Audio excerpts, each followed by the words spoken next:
If a person does want to make changes, then the first question you need to ask is, what do you want?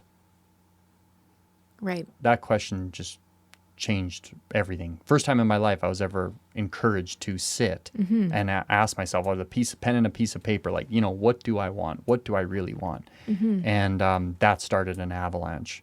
I think it was the first time in my life that my imagination was truly, in my adult life, that my imagination was like let off a leash.